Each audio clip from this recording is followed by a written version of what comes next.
One of my favorite builds of all time is my ultimate Windows XP machine, and if you watch the video, you know that this thing's running actually in a Phenom 2 945 along with an R7 240, so it's almost up to the point that it's actually a sleeper PC, but not quite. And I really built this computer to have wide compatibility. You may remember I wanted to run games all the way from the early 90s, maybe even the late 80s, all the way to around the late 2000s on this. And I think overall, having played with this computer now for several months, that it's actually been pretty successful. I can run, again, older games on Windows XP compatibility, like, Civilization here from 1991. And I can certainly play a lot of almost modern games. Crisis is an example, but I don't know. Crisis is a bit demanding, and what I've found over time is that it actually does have a few hiccups. It really does tax the system, and I at best get 30, maybe 40 frames per second. And so I decided to just go ahead and upgrade the system a little bit to to be able to play those kind of close to 2010, around 2010 games, hopefully without losing any of that fidelity for the older games. And the compatibility there should be basically the same. So I'm taking out the R7 240 here, which is a card that I really like, and I'm certainly going to keep around in case I want to use it in the future. Because it's really nice. It's passively cooled, so it doesn't really take much energy to power this thing. It's obviously super quiet, and it does actually have on the side here, in addition to a DVI, it has a VGA port that I can just plug my CRT monitors in directly, which is kind of nice. So what is replacing the R7 240? Well, I did some research, and I never owned a 700 generation NVIDIA graphics card, but apparently the 750 Ti is reasonably powerful for the early 2010s and ran nice and quiet and cool, which is part of the goal here in my retro system. And I'm really hoping that at sub 1080p resolution, this thing can handle Crisis and some other games that I've got from around that era with a much higher degree of competence than that R7 240 could. And actually, from what I've read, this card should actually be about 200 to 300% more powerful. So that's a pretty big step up here. And I ended up just getting this off of eBay. I did, I guess, pay a little more for this than I should have, maybe about $70, but there's something just very satisfying about new old stock components. If you can call this new old stock, it's kind of like new stock. I don't know, but it's supposed to be nice and quiet, and oh yeah, that's always satisfying. And I'll just download the newest drivers, even though they go back a few years for the Windows XP, and just get those drivers on there. I never deal with the CDs. So as a quick comparison, they're about the same size, these two cards. Hopefully the new 750 Ti here is just as quiet and runs as cool as the old R7 240. And I know I've got a cabling issue. Feel free to complain about it, but despite all the cables, actually there's actually pretty good airflow in here, believe it or not. And one of the nice things about the 750 Ti, of course, is that I don't have to plug in any power directly to the card.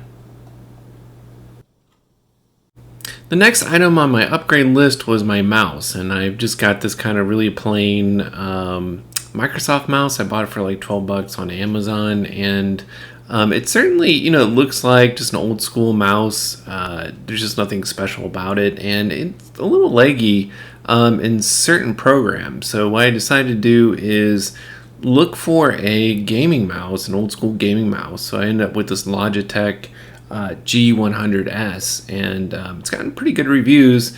Again, it's kind of old school. I don't think anyone's buying these anymore, or even really selling them, so I had to go on eBay for this. But the nice thing about this mouse is that it should have full Windows XP compatibility, and I just really didn't want to worry about that. So, but yeah, first impressions are good, nice and clicky, nice and lightweight. Looks like it's textured, but it's not. But it still feels good in the hand. I have rather large hands, and this is plenty big actually. So looking forward to hooking that up. Well, let me tell you, I love my CRTs, but with all this new equipment, the new video card, new mouse, I really had a hankering for a higher resolution monitor. But I still wanted to keep the 4:3 resolution, so I ended up going with this L200P by IBM, and another eBay purchase here. I feel kind of lucky that I found this for, it was like $80. Excellent shape, no stuck pixels or anything, and it's a 20-inch monitor, but you get a screen size of just over 18 inches, so it is quite a behemoth. Would have been a very expensive monitor back in the early 2000s, and the resolution is quite good. It goes all the way up to 1600 by 1200, which is, yeah, I mean, for most games except for Crisis and things like that, is more than I need, and I ended up kind of settling on the 1280 option here, kind of the mid-range resolution. But it's nice that I can crank this all the way up to that 1600 by 1200, and it's not 1080p, but on a 4:3 screen like this, it looks just as good as a 1080p monitor. These are actually getting kind of hard to find, these high resolution 4:3 monitors. After getting the new monitor hooked up, it was time to calibrate the mouse. And this thing ranges all the way from like 250 to 2500 DPI. It's got a little button on it. They press just like, a modern mice. And I ended up going with whatever the medium one is, maybe 1000 or 1500 DPI. But overall, much more responsive, huge difference from that Amazon Basic Microsoft mouse. And I could definitely feel it, both in old games and new, like Doom 2 here. Yeah, I could look around, shoot, didn't really have any delay. Felt really good, and it looks great on this monitor, despite being, a 25-plus-year-old game. It looks great at 1600 by 1200. You probably weren't playing anything near this size, I would guess, back in the mid-1990s or so, when Doom and Quake were popular, but Quake in particular looks amazing, and I just required a program to download and to get it to run at 1600 by 1200. So Quakegasm, by the way, is the name of that program. It allows you to run at these higher resolutions and is customizable. So I'm mainly just running this in sort of old school mode to look like regular old Quake, just at higher resolutions.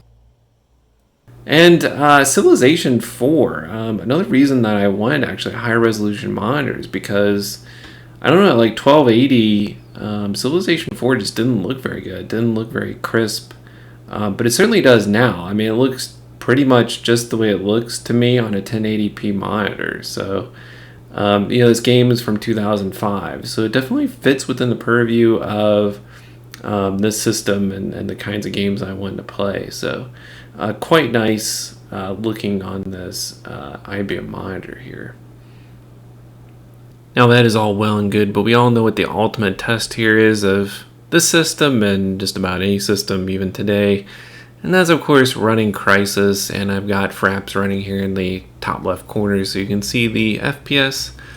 And yeah, I mean, the upgrade to 750 Ti I think really did the trick here. And despite the fact that I'm running at considerably higher resolution than I was on my old CRT, at 1600 by 1200, I'm still getting much higher frames per second here, of generally in the 50s, maybe breaking 60 here and there, but pretty good overall. I mean, this is not going to set any kind of record or anything, and certainly 750 Ti and compared to a modern system is really quite sad. But given the fact that this is just about as powerful of a game that I'm going to run on here graphically, it makes me quite happy, because now I know I can run, everything from Civilization to Crisis comfortably without any of that slowing down I was getting before. And I'll just leave you all with a little Quake 3 arena intro here. The cinematics on this monitor, by the way, look great. I don't think it comes through as well on video, but it looks amazing in person. Nice high resolution, but also the colors and the contrast on this monitor are quite good. Again, this monitor probably was $1,000 back in the early 2000s when it was new, but I get a feeling that this monitor actually that I have wasn't used all that much because it's in fantastic condition. Alright guys, thank you very much for watching. Hope you enjoyed this, and I'll return here not too long doing more with this system.